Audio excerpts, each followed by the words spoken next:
You rub the rock and everyone's looking at just you, not the whole team running down, but just you. What is that? What is that moment gonna be? Probably be crying like a baby. Been here 5 years. It's going to be a very emotional day.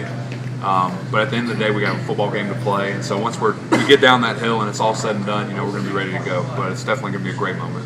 In a lot of respects, you epitomize the five guys in the journey you took to get to left guard as a starter. It says a lot about you, but and the group as well.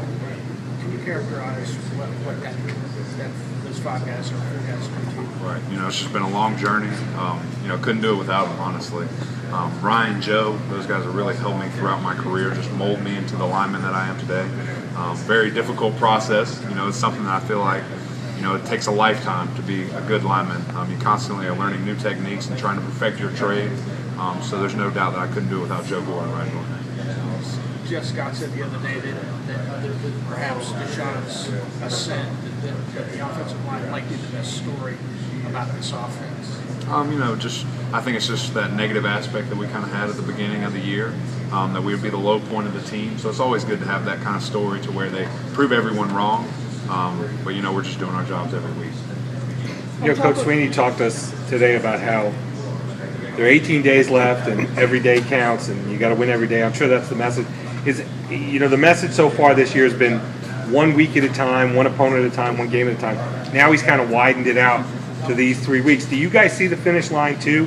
Do you kind of embrace that whole, we are really close to the end of this and we've got to buckle down? I think we took a brief moment yesterday to kind of lift our heads up, look at the finish line, just for the realization that we're right there. But I think that our mentality now is just keep our head down and sprint through it. We can't have any kind of let up, obviously. We're just looking to have a great performance Saturday. You were there in 2010. You were recruited in 2010, 6 and 7 season. And then the first year you're here, redshirted the ACC championship. Can you talk about how you've seen this program from the time you recruited to now, where it's just light years different than what it was? Yeah, I think it's definitely a culture change, something that Coach Sweeney's trying to do his entire time as a head coach. I think he finally has all the people that he wanted in this program, whether that's staff, coaches, or players. I think that we're all just, doing our best each and every week to keep making those changes. It's a constant process. There's probably going to be headaches and hiccups on the way. But I think it's just been great for this program, the things that he's been able to do, and hopefully for years to come that'll be the same thing.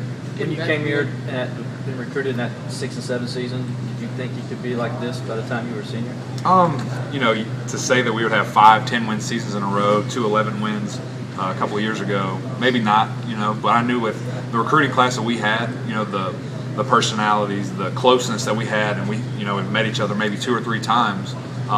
I knew that we were going to kind of be that building block to where we could build and, just that foundation, if you will, for the program. And, it's been pretty amazing to watch it develop.